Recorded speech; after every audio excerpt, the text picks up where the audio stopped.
Timnas Indonesia menargetkan membawa pulang poin saat bertandang ke Bahrain pada Kamis malam besok, Diego. Sejumlah persiapan dan strategi telah dilakukan agar skuad Garuda mampu meraih kemenangan dalam laga lanjutan babak ketiga kualifikasi Piala Dunia 2026. Dan tentunya seperti tadi sudah kita katakan sebelum jeda sudah dijanjikan bahwa kami akan membahas ini lebih dalam bersama narasumber-narasumber yang memang qualified untuk membahas hal ini. Di sebelah kanan saya ini sudah ada Mas Eka Ramdhani. Selamat malam, mantan pemain Timnas Indonesia. Kalau di sebelah sana ada siapa? Di sebelah saya ada Bang Diki Sumarno, Ketua Umum The Jackmania, dan juga pengamat sepak bola Akmal Marhali, Koordinator Save Our Soccer juga. Selamat datang, selamat malam abang-abang sekalian. Baik, dan kami juga ada satu lagi narasumber, yaitu anggota Komite Eksekutif PSSI Arya Sinulinga. Selamat datang Bang Arya. Baik. Pas sekali Bang Arya ini baru saja tiba di studio. Selamat malam Bang Arya. Malam. Apa kabar Baik. Bang Arya? Siap. Baik, selamat malam. Bapak-bapak, kita hari ini mau membahas nih lebih dalam tentunya tentang Timnas ya. Karena kan besok melawan Bahrain. Dinanti-nantikan oleh seluruh masyarakat Indonesia tentunya. Tapi tadi sebelum kita memulai dialog Bang Arya, tadi juga sudah ada vox pop dari suara dari para supporter. Mereka sudah prediksi skor. Biasanya kalau prediksi skor kami tanyakan di akhir-akhir. Biar seru lah, biar seru nanti perkembangan diskusi kita ya. Saya mau tanyakan dulu prediksi skor dari Mas Akmal. 1-0 Indonesia. 1-0. Plus 3 poin ya? Iya, insya Allah. Insya Allah. Bang Diki, gimana? 1-2 Indonesia. 1-2 Indonesia ya? 1-2. 1-2 Indonesia. 1-2 Indonesia. Bang Arya. Berharap 3 poin. Berapa skornya? Terserah. Yang penting 3 poinnya ya. Yang penting target tercapai ya Bang Arya ya? Dapat poin di sana tercapai. Targetnya memang berapa sebenarnya? Kalau dari PSSI? Waduh. Bang Arya. Karena kan Untuk kita besok. away ya. Ya. Ya kan pasti berbeda ini kalau away ini. Walaupun kemarin Bahrain ini kalah 5-0 ya, tapi kan apapun dibilang mereka sebelumnya menang 1-0 di Australia sebagai tuan rumahnya Australia itu. Kemudian mereka kalah 5-0, tentunya mereka banyak belajar nih dari sana. Pasti banyak perbaikan juga, jadi kita nggak berani ini ya, gimana-gimana. Ya yang penting Berat kita nih sebenarnya pertandingan berharap besok. 3 poin. Gitu. 3 poin, baik. Mas Akmal berat nggak sebenarnya? Karena mau optimis tapi nggak bisa terlalu optimis sepertinya. Sekarang kita harus optimis, karena ada 2 momentum menurut saya yang harus kita optimis. Yang pertama adalah perubahan format Piala Dunia dari awalnya 32 tim, sekarang 48 tim, di mana Asia mendapatkan 8,5 kan, dan itu peluang buat Indonesia. Andaikan misalnya format ini pada tahun 1986 kita lolos Piala Dunia waktu itu kan, karena waktu itu peserta dari Asia cuma 2, 1986. Artinya sekarang ada momentum itu. Yang kedua, momentumnya adalah banyaknya pemain-pemain diaspora yang sekarang membela tim nasional Indonesia. Kalau kita lihat dari sisi market value misalnya, saat ini tim nasional Indonesia itu ada di peringkat 8 Asia. Jadi kalau mau ambil jatah 8 slot itu udah dapat kita. Bahkan Qatar di bawah kita 9. Qatar bagian yang setengahnya itu kan, yang kemudian dia harus lewat playoff nanti di jalur Asia. Kalau ukurannya market value. Ini kan ukurannya adalah pertandingan di lapangan. Tapi momentum ini harus kita maksimalkan saat ini. Menurut saya Bahrain peringkat FIFA-nya memang di atas Indonesia 96. Sementara kita saat ini 129. Tapi kalau dari materi pemain kita saat ini harus mengakui dan harus menyatakan kita ini lebih unggul dari Bahrain gitu. Jadi optimisme ini harus ditanamkan sekarang. Bahkan Pak Erick Thohir bilang kalau bisa kita nggak 3-4 seperti yang kita ditargetkan saat ini kan, posisi 3-4 lolos babak keempat. Kalau bisa peringkat 2, kenapa tidak? Bahkan pelatih Jepang, lolos, ya? iya Hajime Moriyasu bilang Indonesia akan mendampingi Jepang lolos ke Piala Dunia kan, berarti nomor 2 kan gitu. Tugasnya yang paling depan adalah Bahrain, karena Bahrain adalah lawan yang paling mungkin kita kalahkan bersama dengan Cina gitu kan. Ya, di saat Cina juga sekarang sedang bergolak setelah mereka gagal di Cina Super League-nya, banyak korupsi di sana. Kemudian pasca melawan kalah 1-2 lawan Arab Saudi, ada 43 pemain, ofisial, pengurus, bahkan wakil ketua umum PSSI-nya dihukum seumur hidup karena pengaturan skor. Artinya ini momentum buat Indonesia yang harus dimanfaatkan. Dan setidaknya untuk melawan Bahrain besok optimismenya besar ya. Ya kalau kita lihat kan Bahrain secara permainan tidak lebih bagus dari Arab Saudi. Baik, tidak lebih bagus. Diego, kalau gitu kan kita mesti tanyakan ke mantan. Ke Mang Eka ke Kang Eka Hamdani nih. ya. Kang Eka gimana Kang Eka? Ya, saya pikir juga saya lihat kekuatan Bahrain juga tidak terlalu istimewa ya. Beberapa kali saya lihat di pertandingan lawan Australia itu, saya yakin Indonesia bisa itu. Eka pernah ngalahin Bahrain soalnya. Tahun 2007 ya. Optimis ya. Jadi optimis. Tapi kalau melihat komposisi pemain yang sekarang, Ya, apalagi lihat komposisi pemain sekarang itu, sangat optimis. Nah, Mang Eka kan sebagai mantan pemain melihat pertandingan tandang itu seberapa sulit sih sebenarnya untuk pemain dilewati? Ya paling mungkin lebih ke adaptasi cuaca, gitu aja sih sebenarnya. adaptasi mental seperti apa? Kalau kan tadi dikatakan saya oleh pikir kalau masalah supporter dan lain-lain itu lebih ganas di kita ya. Lebih ganas di liga lokal ya? Iya, di Ada lokal, iya. luar ya, Mang Eka ya. Baik. Kalau dari sisi Tanggapan- supporter gimana nih? Ya kalau supporter nggak ada kata lain selain optimis sih. Oke. Iya, Ibaratnya lawan tim yang udah mungkin secara hitungan kertas kita udah pasti kalah aja, kita masih datang ke stadion masih nyanyi gitu loh. Jadi memang Pesimis itu haram. iya haram udah nggak boleh. Kalau pesimis nggak usah jadi supporter. Jadi apapun siapapun lawannya, apapun bagaimanapun kondisi pertandingannya dan komposisi pemainnya, ya supporter hadir memang untuk memberikan kekuatan lain bagi tim gitu loh. Sayangnya memang mungkin ya Bahrain banyak teman-teman yang ada di sana juga kan, penggemar Indonesia yang di sana juga mungkin bisa memberikan support yang di Jakarta dan di Indonesia itu semoga bisa masif besok nonton bareng, memberikan kekuatan. Jadi apa ya istilahnya energi positifnya itu bisa nyampe ke lapangan, kita beneran jadi pemain ke-12. Memberikan kekuatan tambahan itu aja. Seberapa spesial sih Bang Diki kalau kita melakukan perjalanan away mendukung timnas di luar itu? Wow, terakhir saya away itu ke Qatar ya waktu lolos lawan Australia meskipun kalah 4-0 itu beli tiketnya H-2 beneran dari setelah pasti lolos langsung beli tiket gitu itu. Seberapa pentingnya karena ya jarang-jarang Indonesia masuk ke babak selanjutnya Piala Asia lawannya Australia pula. Ya udah walaupun kita tahu itu akan berat pertandingannya, tapi ya kehadiran kita di sana saat itu untuk ya gue harus ngeberi sesuatu yang besar lah buat timnas kita gitu. Kalau di kata spesialnya ya spesial banget karena bentuk pengorbanan kita paling besar adalah hadir dan memberikan semangat ke mereka. Jadi pemain fight di lapangan selama 90 menit, supporter juga nggak boleh duduk, harus berdiri terus di tribun selama 90 menit. Itu sih sebetulnya. Baik, Bang Arya, optimisme ini kan harus diejawantahkan ke dalam strategi yang besok ini dilagakan. Strateginya besok sebenarnya seperti apa itu satu, dan strategi tentunya berhubungan dengan kondisi para pemain. Kondisi mereka juga seperti apa? Terutama mungkin Martin Paes ya yang mengalami cedera pergelangan tangan, seperti apa tuh Bang update-nya? Kalau Martin Paes sih oke sih, udah oke gitu ya. Jadi nggak ada, mudah-mudahan nggak ada masalah gitu ya. Karena kemarin cedera ringan dan udah bisa, dan kemarin lebih kepada terlambat gara-gara panjang perjalanan aja, 30 jam lebih perjalanan dari Amerika, Dallas sampai ke sini gitu ya. Kemudian ke sana ke Bahrain gitu. Soal strategi saya rasa semua kita serahkan ke Coach Sintayong ya.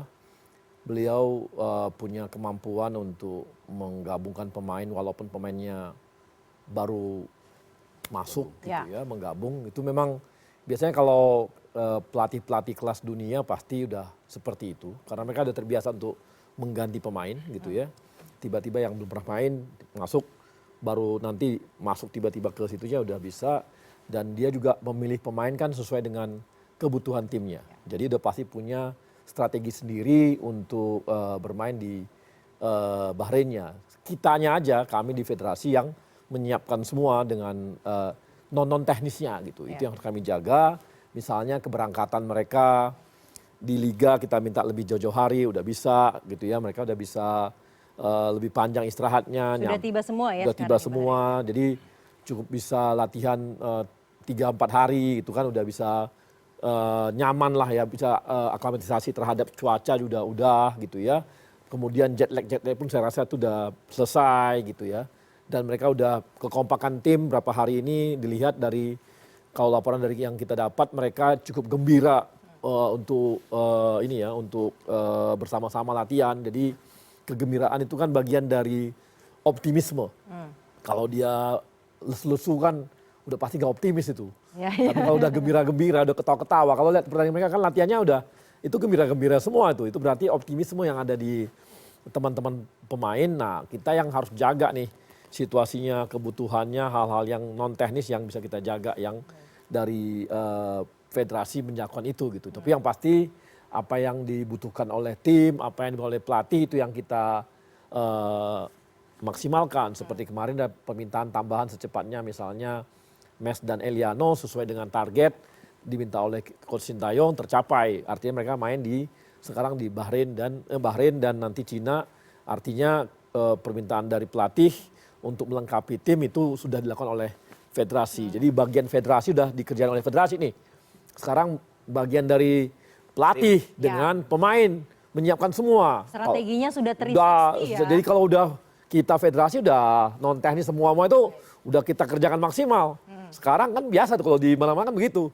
Pokoknya udah maksimal ya pemain harus main kan Nah, gitu. silakan pemain langsung ditanggapi.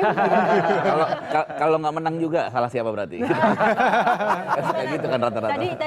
Tadi sempat disebutkan ya bahwa kan ada gonta-ganti pemain tentunya dengan kebutuhan dan lain-lain. Itu seberapa pengaruh sebenarnya satu dan kemudian persiapan-persiapan non teknis yang mungkin sekarang jauh lebih siap, apakah juga akan memberikan pengaruh yang lebih signifikan kalau dari pengalamannya Kang Eka? Ya, saya pikir ya ada ya pengaruhnya ada, tapi apa namanya ya tadi dibilang Bang Arya itu ini pelatih kelas dunia gitu. Jadi saya pikir sudah tahu bagaimana dia harus melakukan apa gitu untuk tim ini dan untuk bisa memenangkan pertandingan. Kalau dari aspek teknis sendiri, Mang Eka melawan Bahrain besok, apa sih yang perlu diperhatikan oleh para pemain nantinya? Ya yang pasti sih simpel ya, jangan terlalu banyak melakukan kesalahan sendiri. Harus betul-betul fokus ya. Mas Akmal gimana Mas? Ada 3 handicap yang bisa menghambat Indonesia ya. Yang pertama kalau kita lihat misalnya Bahrain ini hanya ada 4 pemain yang main di luar negeri. Itu pun negeri sebelahnya Kuwait gitu kan. Tidak terlalu jauh gitu. Sementara kita kan ada yang dari Amerika Serikat, ada yang kemudian dari Belanda, ada dari Belgia, dari Italia. Masalah kebugaran itu menjadi sedikit problem ya. Mereka juga persiapannya sudah sangat matang, bahkan untuk mengalahkan Indonesia latihannya sehari 2 kali itu Bahrain. Itu yang pertama. Yang kedua problem yang mungkin kita hadapi adalah kita punya 11 pemain yang sudah dapat kartu kuning.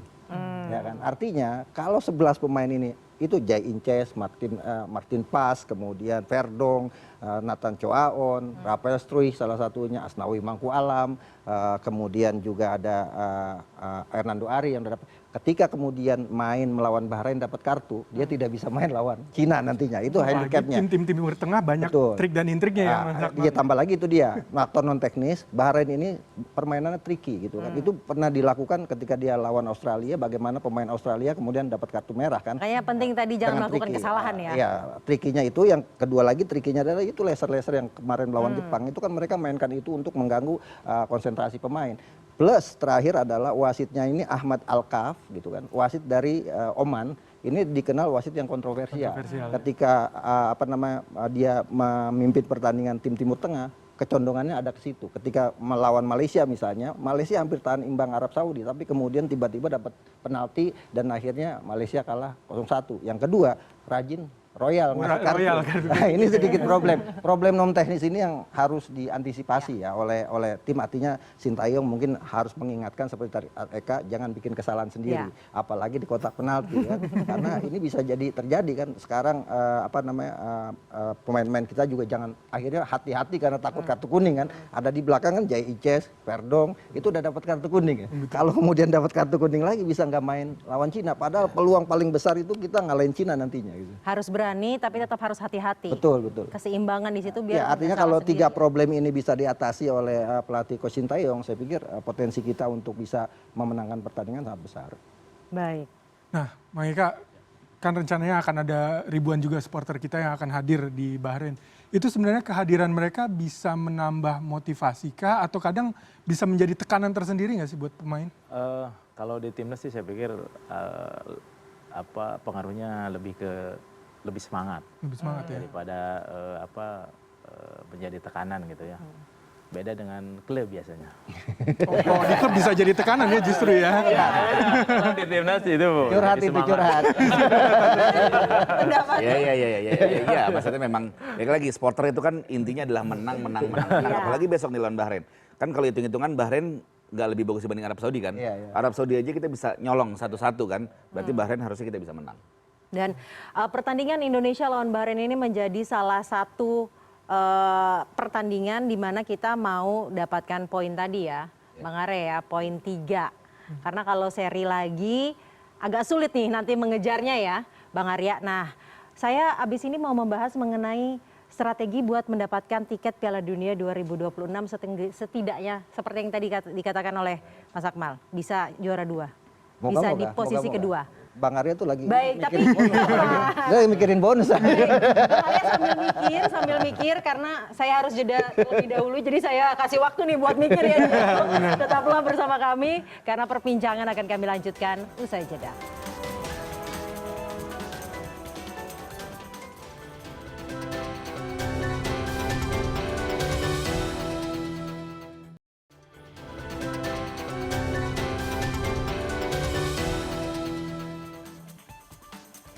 Anda kembali menyaksikan Prime News dan kita akan lanjutkan perbincangan mengenai tim nasional Indonesia yang besok akan bertanding melawan Bahrain. Kalau tadi kita sudah mengulas ya Indonesia lawan Bahrain, sekarang kita mau mengulas lebih besar lagi karena salah satu tujuan besok kita harus menang setidaknya mengumpulkan poin biar bisa masuk ke Piala Dunia 2026 ya Diego. Realistisnya berapa poin sih yang harus kita kumpulkan Mas Akmal untuk menuju ke Piala Dunia 2026? Ya tergantung, kalau kita mau peringkat 2 misalnya, kita minimal dapat 15 poin, ya kan untuk peringkat 2. Artinya apa? Kandang tandang melawan Bahrain dan Cina dua-duanya kita menangkan 12, tambah sekarang 2, 14 kan. Tinggal satu lagi melawan Arab Saudi gitu kan, di kandang kita bisa menang, plus di Australia kita seri, itu bisa kita peringkat 2. Sesuai ramalan Haji Memoriasu ya. Kalau kita mau peringkat 2, tapi kan realistisnya dengan kita kan lagi berproses gitu kan. Peringkat 3, 4 juga sudah sebuah prestasi buat Indonesia untuk kemudian lolos ke babak keempat. Artinya untuk mendapatkan ini ya kita harus lawan kita untuk peringkat 3, 4 kalau hitungannya adalah ya Bahrain sama Cina. Gitu. Kalau kita bisa curi poin di Bahrain, kita bisa curi poin di Cina, kemudian kita bisa menang di kandang.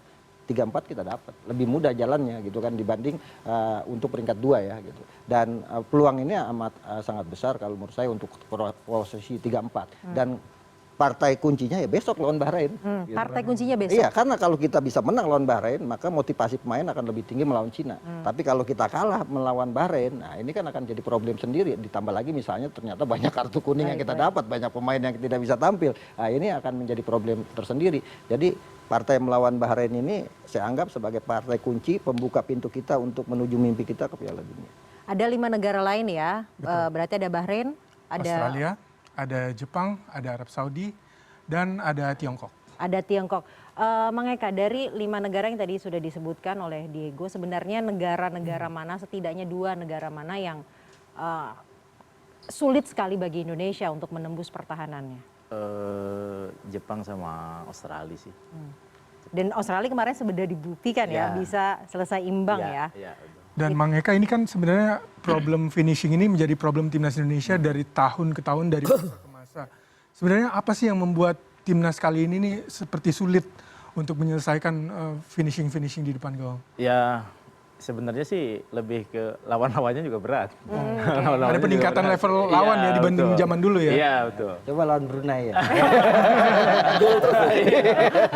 Nah kemarin tuh sempat rame di media sosial membandingkan antara striker timnas sekarang dengan salah satu legend kita, Boas Solosa. Kalau menurut Mang Eka gimana Mang? Ya sebenarnya banyak enggaknya gol itu kan tergantung juga permainan ya, tergantung permainan. Mungkin ada yang menggunakan taktik misalkan defend to counter ya, ya itu nggak bisa kita harapkan untuk bisa mencetak gol banyak. Gitu. Tapi kan yang terpenting memenangkan pertandingan itu. Betul. Ya. Baik, Bang Diki, gimana nih? Tadi Jepang dan Australia. Di Australia kemarin berhasil menahan imbang. Kalau bacaannya para supporter dari 5 negara tersebut, Jepang dan Australia kah atau sebenarnya negara-negara lain ini juga patut diwaspadai? kalau negara lain di luar Indonesia udah sering kayaknya berada di posisi sekarang ya. Tiongkok, Australia, Jepang, ya Bahrain mungkin sama kayak Indonesia lah. Cuma kan balik lagi, sepak bola itu kan tentang momentum. Ya. Nah mumpung nih kita kesempatannya ini agak lebih jelas tahun ini. Karena mau ngulang nanti 4 tahun lagi. Itu lama banget gitu loh, nunggunya lama. Jadi kayaknya mumpung ada kesempatannya dimanfaatkan habis-habisan gimana caranya. Tanggung dah. Nyebur sekarang masukin deh Piala Dunia. Jadi ya itu sapu bersih kandang buat teman-teman supporter, tiap kandang tuh harus full, harus nyanyi, harus beri tekanan ke tim tamu. Ya untuk tandang ya teman-teman yang ada di luar nanti yang ada di Jepang, ada di Australia maupun di Tiongkok datang deh ke sana beri dukungan karena ya cuma itu yang bisa kita lakukan. Kita cuma bisa di tribun bisa memberikan semangat. Ya sisanya kan tinggal pemain yang menentukan, itu aja sebetulnya. Ini kualifikasi kan berarti sebenarnya kayak lari maraton ya, nggak bisa kemudian endurance-nya pendek tuh nggak bisa. Bisa langsung sprint. Iya, strategi besar biar endurance-nya terjaga nih apa? Bang Arya. Kita lihat sambil jalan, sambil evaluasi gitu ya. Dan kan gini ya, ini kan ada misalnya Justin Hubner cedera, ya kan, ini juga jadi problem di kita juga. Kemudian artinya tim kita yang sekarang ini akan main juga nanti lawan Cina sama nih, yang sekarang berangkat ini kan gitu. Nanti kita sambil lihat evaluasi, sambil jalan nanti kita evaluasi sebulan lagi ketika nanti November lawan Jepang dan lawan Arab gitu ya. Itu kan membuat kita bisa ngukur semua nih. Dan satu hal ya, saya sih senang sekali ya, liga kita kan makin bagi. Ya, Liga 1 itu makin baik. Bisa dibilang kompetisi makin tinggi. Kita sih berharap ada pemain-pemain yang dihasilkan dari liga juga dengan perjalanan sebulan setengahan ke depan ini bisa membuat penambahan pemain. Berarti ada kemungkinan pemain-pemain dari liga ini ikut. Rizaldi. Masuk Rizaldi itu kan dipanggil setelah gacor juga di liga. Itu kan artinya Sintayong lihat, wah ini ada yang keren nih. Tarik, artinya ini ada kesempatan bagi kita, pemain-pemain kita untuk sebulan setengah ini mereka kencang betul, bagus peningkatannya. Itu membuat mereka bisa ditarik juga oleh Sintayong untuk memenuhi kebutuhan-kebutuhan yang ada. Sambil lihat evaluasi nanti lawan Bahrain dan lawan Cina gitu. Jadi dan apalagi kan sekarang ini ya, dengan 8 pemain asing itu membuat pemain lokal kita makin gila mainnya. Makin gila karena mereka... Berarti sebenarnya naturalisasi ini hal yang baik. Bukan, yang pemain asing yang Pemain asing liga yang di Liga sampai 8 tuh. Itu membuat mereka bertarung untuk memperebutkan posisi itu makin gila. Saya rasa sekarang pemain liga kayaknya sudah susah istirahat. Latihannya gila-gilaan karena malah saya dengar kabar bahwa mereka udah bukan lagi bekerja, bukan lagi latihan di resmi klub. Tapi latihan di luar pun udah mereka lakukan secara pribadi. Tambahan latihan ini. Karena mereka harus bersaing naik itu. Jadi ini hal yang positif. Apalagi sekarang ada VAR, ada wasit asing. Kan motivasi untuk bermainnya itu. artinya lebih fair. Dan sekarang lihat, kayaknya nggak ada tuh komplain pertandingan selama Liga 1 nggak ada Bang. Nggak ada Bang ya. Kalau Liga 2 masih lagi. Ya artinya sabar nih. Bertahan dulu nih. Timnasnya udah. Ini sekarang Liga 1-nya udah, bisa tanya kan Mas, bisa tanya.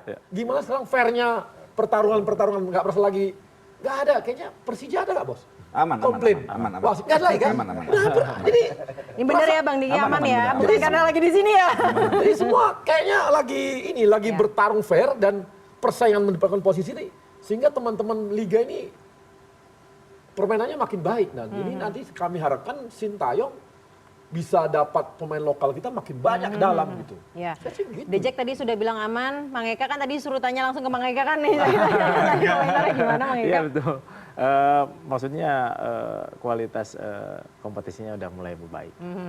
Dan itu akan berpengaruh langsung Betul. ya? Itu akan berpengaruh langsung terhadap permainan timnas? Nggak ada tuan rumah yang bisa menang terus gitu. Kan akhirnya tuan rumah bisa kalah gitu. Yang kedua kan sekarang yang menarik adalah mereka udah tidak bisa lagi main tricky karena ada VAR di sini. Ada VAR. Nah itu yang kemudian membuat Liga 1 kita meningkat. Tinggal PR-nya Liga 2 yang belum ada.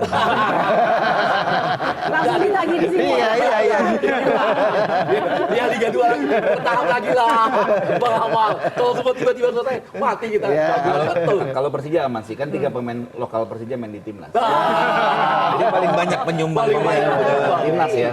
pemain Berarti aslinya. itu terbukti bahwa membenarkan liga kompetisi kita di dalam negeri bisa meningkatkan permainan timnas Indonesia. Ada dua untuk meningkatkan timnas, teori saya. Ya. Pembinaan yang hebat, kompetisi yang sehat. Timnas akan kuat. Dan untuk saat ini dua-duanya berjalan? Yang kompetisi sudah mulai sehat kan, pembinaan sudah mulai berjalan. Kang Eka kan sekarang melatih EPA, Elite Pro Academy gitu kan. Pembinaan sudah makin jalan. Artinya sekarang kan ini kan kita pakai pemain keturunan ada 13 gitu. Ya moga-moga dari pembinaan yang sehat, kemudian kompetisi yang sehat, pembinaan yang hebat. Ya, nanti generasi berikutnya adalah generasi-generasi pemain yang diciptakan dari kompetisi. Dan itu baru 5 tahun lagi bisa kita buktikan ini benar atau tidak ya. Nggak bisa sekarang gitu. Masalahnya kita mau Piala Dunia ke Itu deh momentum aja. Ditanggung, ceburin sekalian Bang. Artinya sebenarnya roadmap yang selama ini digaungkan oleh PSSI yang awal-awalnya sempat disangsikan, kita tidak bisa menafikan ya. Roadmap itu disangsikan di awal mulai membuahkan hasil. Bang Diki.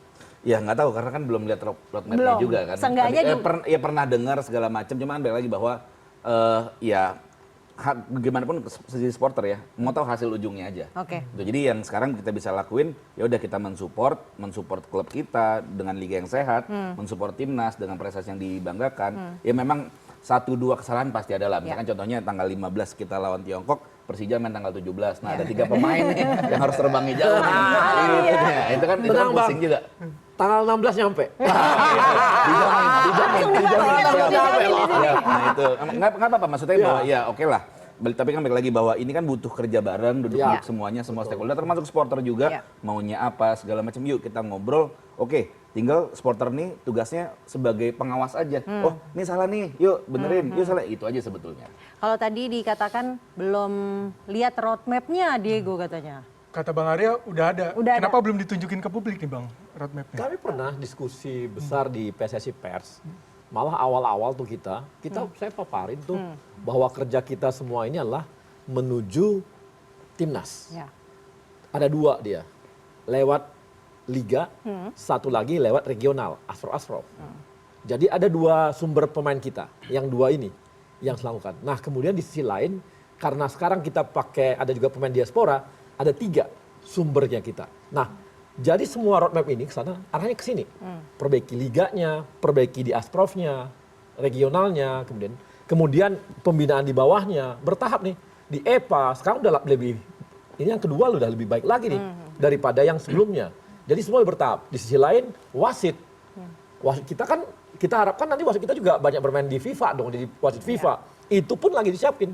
Makanya sekarang banyak wasit-wasit muda ditumbuhkan. Jadi ini sebenarnya udah pernah kami paparkan secara besar gitu waktu di PSSI Pers lah. Kemudian itu di publik. Ya. Kemudian pada saat kongres, kongres kemarin itu dipaparkan oleh ketum kita mau kemana arahnya. Sampai untuk menuju itu, bahkan ketum akhirnya menggelontorkan yang namanya dana Asprof.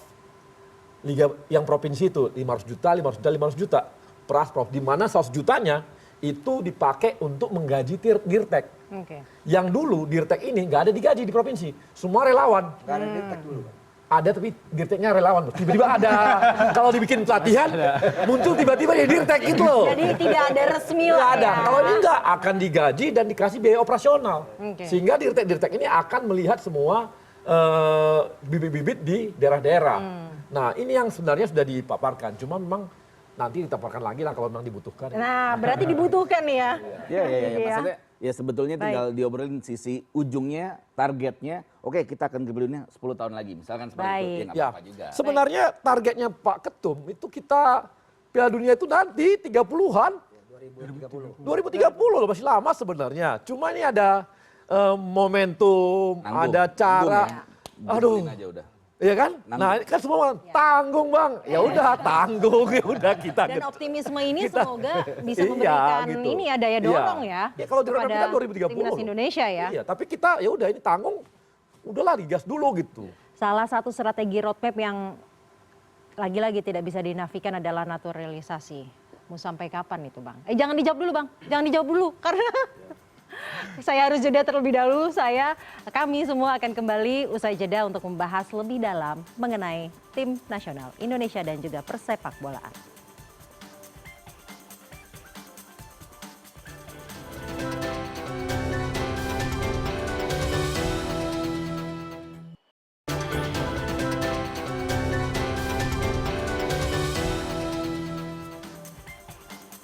Anda kembali menyaksikan CNN Indonesia Prime News dan kita masih membahas mengenai roadmap sepak bola Indonesia ya. Betul. Kebijakan naturalisasi pemain untuk timnas Indonesia menuai banyak komentar. Meskipun begitu, sejumlah supporter menyatakan tidak masalah selama membawa hasil yang baik untuk Indonesia. Masalah di peraturan FIFA maupun di undang-undang negara Indonesia nggak ada masalah asal sesuai prosedur. Karena mereka sesuai garis keturunannya tetap Indonesia, jadi tidak ada perbedaan antara warga yang asli Indonesia maupun warga keturunan. Mereka tetap merah putih untuk mendukung timnas Indonesia. Setuju. Biarkan mereka yang koar-koar anti naturalisasi, biarkan berteriak, tapi kita tetap bangga pencapaian sampai saat ini timnas Indonesia sangat membawa nama baik. Untuk naturalisasi saya sangat setuju. Artinya dari perkembangan sepak bola Indonesia tingkat SSB mulai dari anak usia dini sampai usia senior itu filosofinya tidak jelas. Jadi bagaimanapun timnas itu juga berkat pemain naturalisasi mereka pun juga mempunyai darah Indonesia, di mana nenek moyangnya juga berasal dari Indonesia dan itu menjadi sebuah keharmonisan untuk prestasi yang lebih baik seperti itu. Gini, dalam dunia sepak bola di era modern ini dituntut profesional. Pemain naturalisasi maupun pemain dari Liga 1 itu tidak ada bedanya karena mereka berjuang untuk merah putih.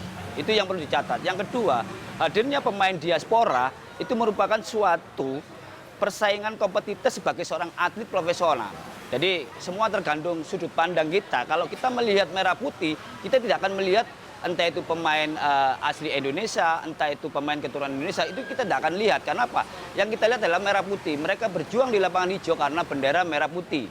Satu Indonesia, satu bangsa. Itu. Kalau saya sih setuju-setuju aja naturalisasi, karena dengan naturalisasi mungkin beberapa pemain timnas, terutama pemain lokal kita bisa belajar dengan pemain-pemain naturalisasi gitu. Jadi menurut saya ya cukup baik, cukup membawa angin segar juga karena bisa membuat pemain lokal kita merasa tersaingi, jadi bisa lebih giat untuk belajar mungkin seperti itu. Prestasi timnas Indonesia era Shin Tae-yong meningkat secara signifikan, salah satunya disebut-sebut karena itu hadirnya pemain naturalisasi ya di skuad Garuda. Namun tidak hanya pemain naturalisasi, tim asuhan Shin Tae-yong juga terdiri dari asal-usul yang berbeda.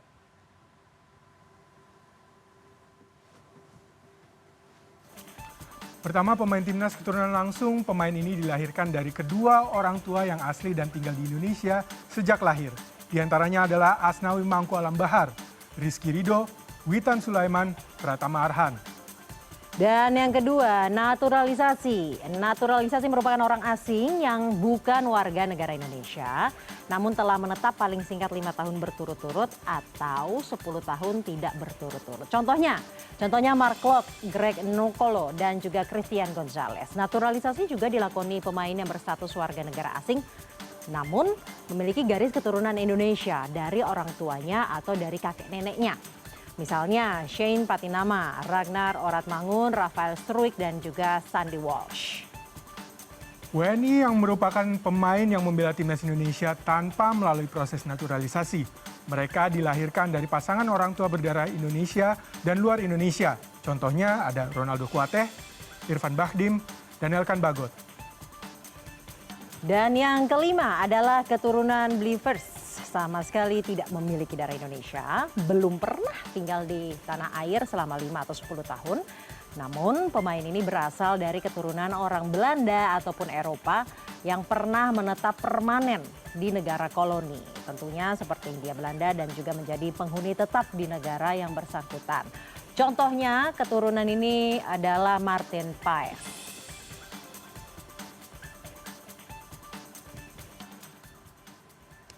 Dan berbicara naturalisasi tadi juga sudah kita singgung ya, Diego, sebelum jeda mengenai naturalisasi.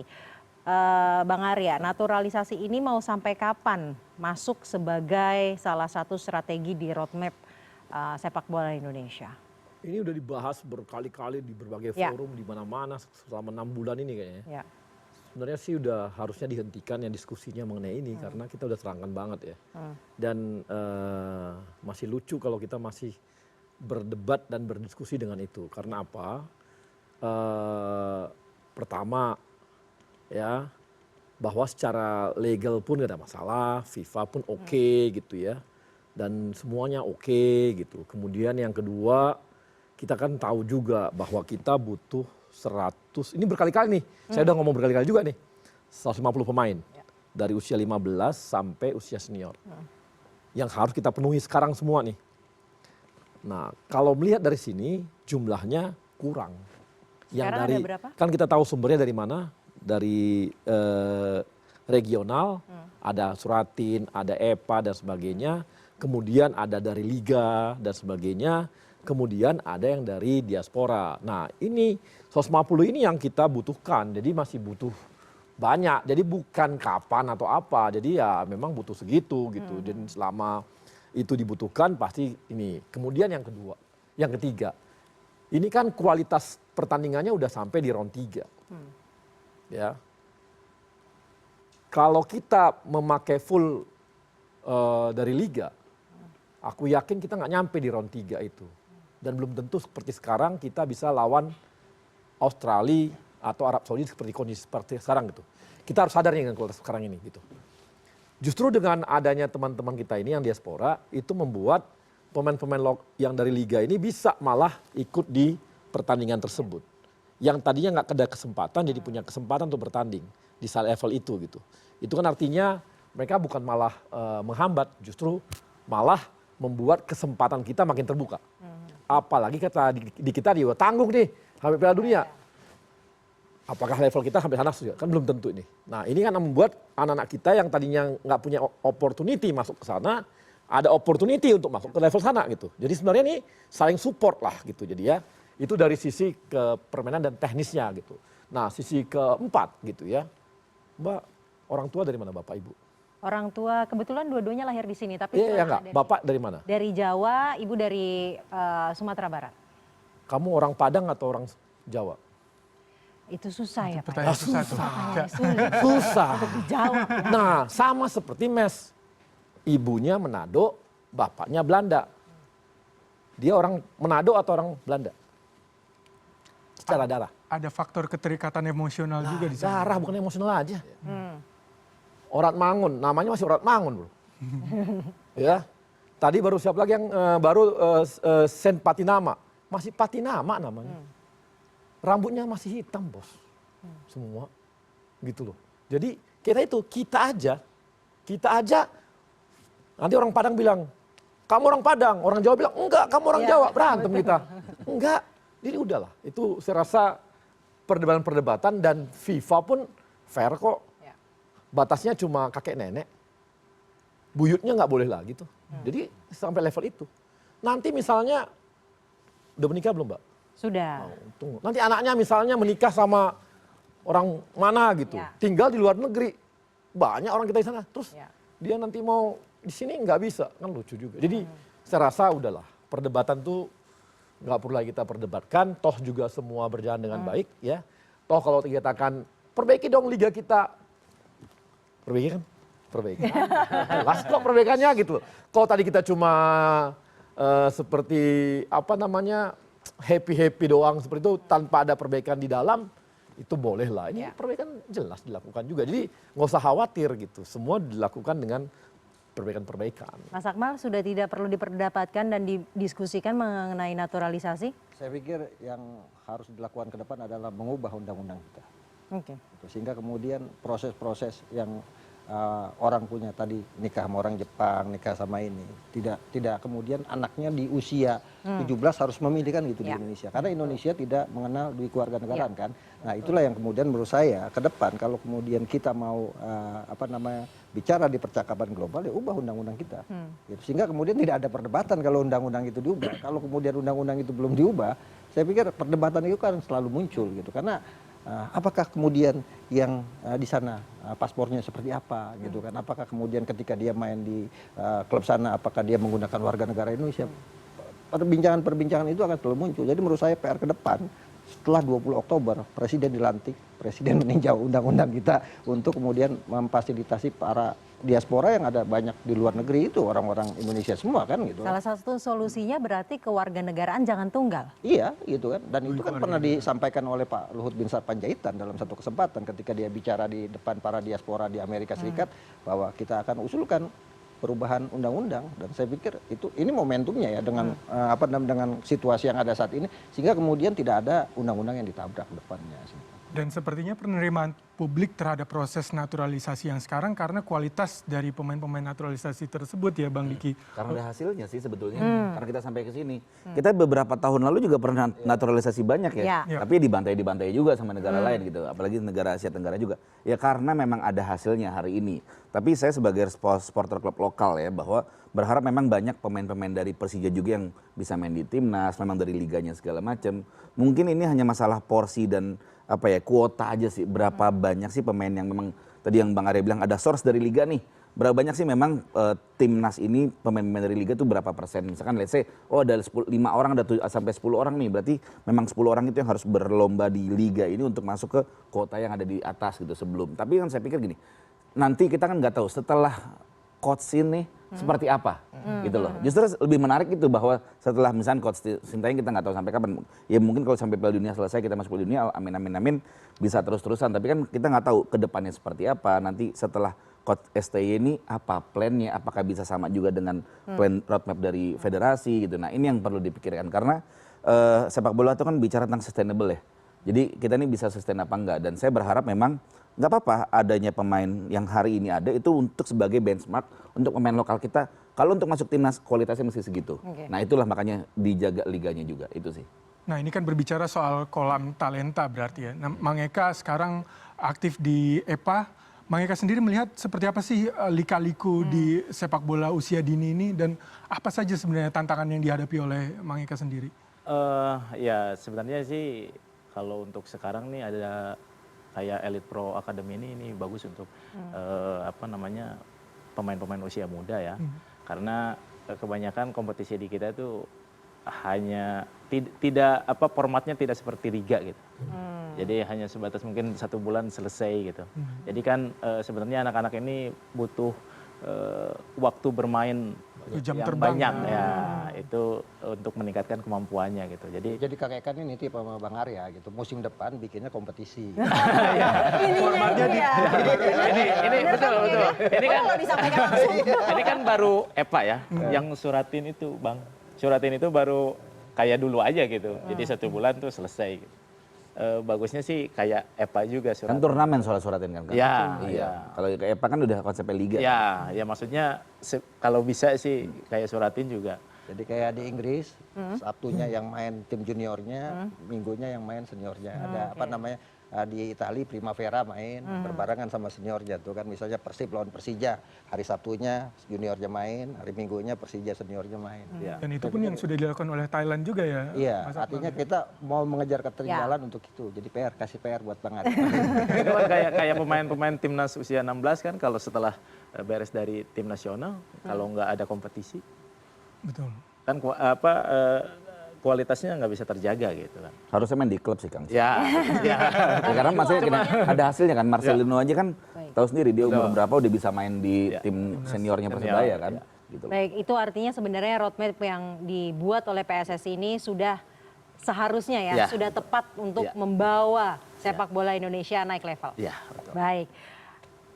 Mohon maaf Bapak-bapak, saya harus jeda lagi setelah ini karena sebenarnya ada pertanyaan-pertanyaan dari masyarakat yang nanti bisa dijawab langsung oleh Bapak-bapak. Jadi tetaplah bersama kami di CNN Indonesia Prime News.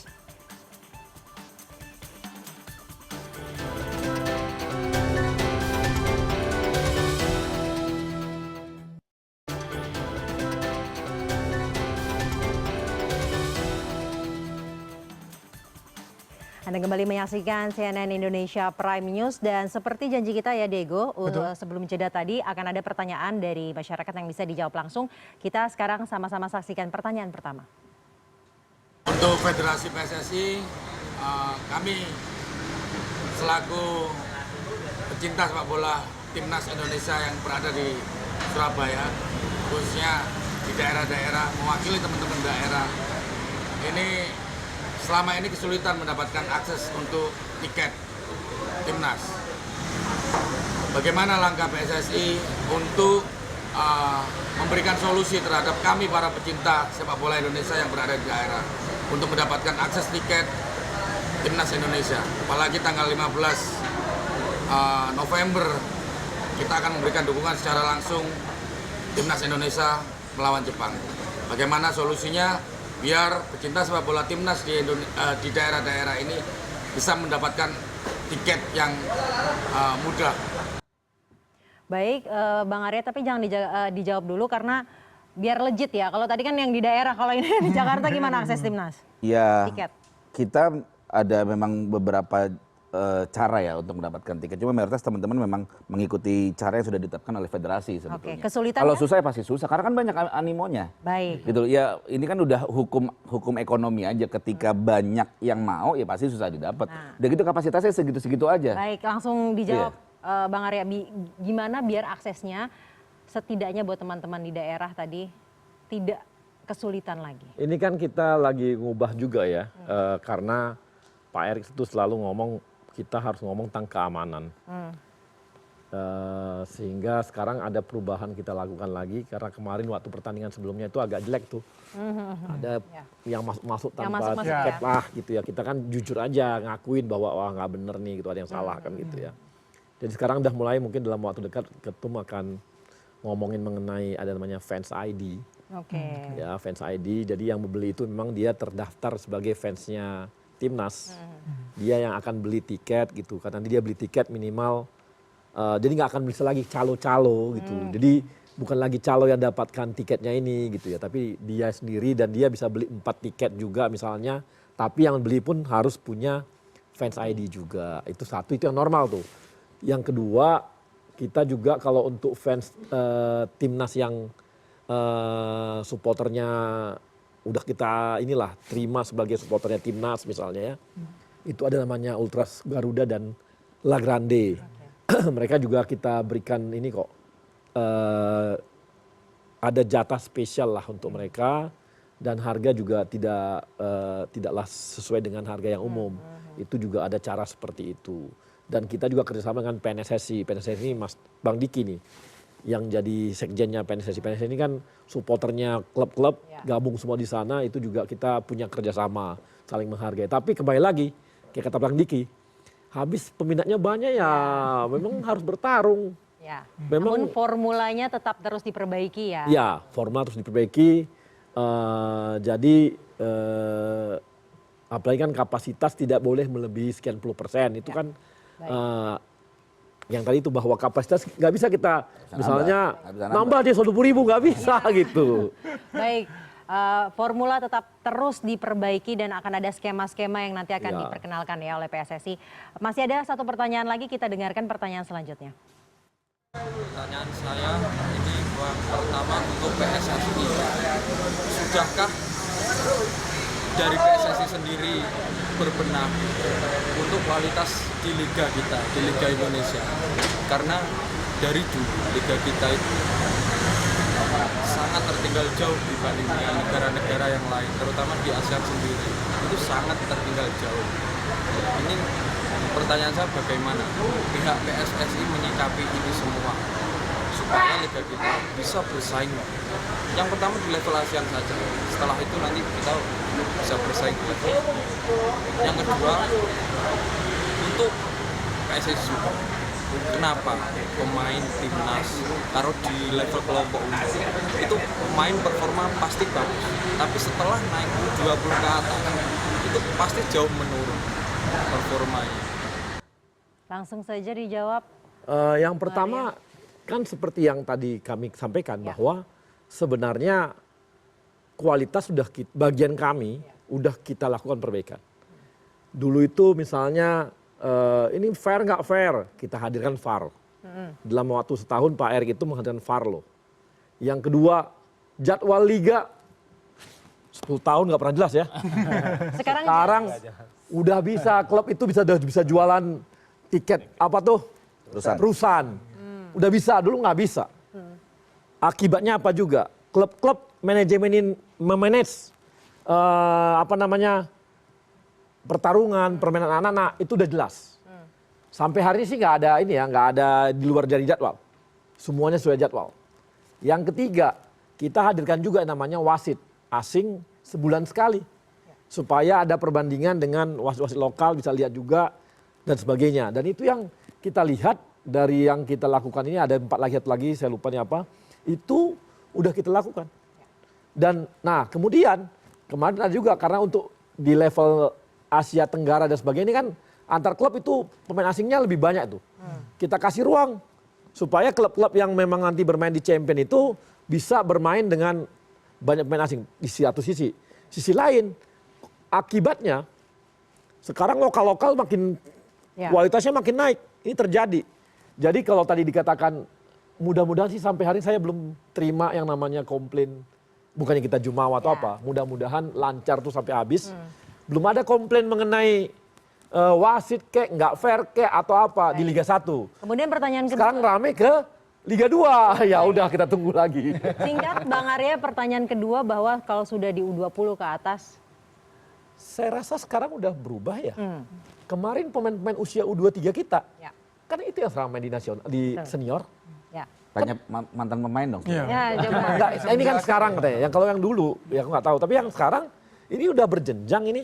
Dan yang U20 sekarang, yang kemarin ikut Piala Dunia loh, U17, Itu U16. artinya sebenarnya perbaikan sudah terjadi dan sudah mulai terlihat Udah hasilnya. jalan itu. Itu timnya Indra Safri itu full itu lebih banyak dari yang pemain main kemarin di Piala Dunia U17 loh. Baik, singkat saja saya mau tanyakan kepada yang lain. Apa yang tadi dikatakan oleh Bang Arya bahwa perbaikan kualitas sudah dilakukan dan sudah mulai memperlihatkan hasil. Setuju atau tidak Bang Eka? Setuju. Mas Akmal? Ya sudah berproses tapi ada beberapa hal yang perlu Tetap jadi harus ada perhatian, perbaikan ya? Perbaikan misalnya kompetisi di Asprop itu kalau bisa jalan semuanya. Nah semua Asprop bisa jalan kompetisinya semua saya yakin impres percepatan pembangunan sepak bola Indonesia yang dibuat oleh Pak Jokowi itu akan bisa bergulir dengan dan pemain timnas itu kita nggak susah lagi nyarinya kan. Nah ini PR-nya. Yang kedua mungkin Mas Akmal mohon maaf karena waktu jadi saya harus memberikan kesempatannya kepada Bang Diki. Gimana, setuju? Masuk Piala Dunia dulu baru berhasil. Masuk Piala Dunia dulu baru berhasil. Intinya semoga besok permainan timnas Indonesia bisa memberikan yang super terbaik. Amin. Biar bisa menambah 3 poin untuk masuk ke Piala Dunia 2026. Dan terima kasih Bang Arya Sinulinga, Bang Eka telah bergabung hari ini. Ada Bang Diki Sumarno, ada Mas Akmal Marhali, terima kasih banyak sudah menyempatkan waktunya. Baik, dan terakhir saya Syazawi Sastro. Saya Diego Basro. Kami pamit undur diri, sampai jumpa.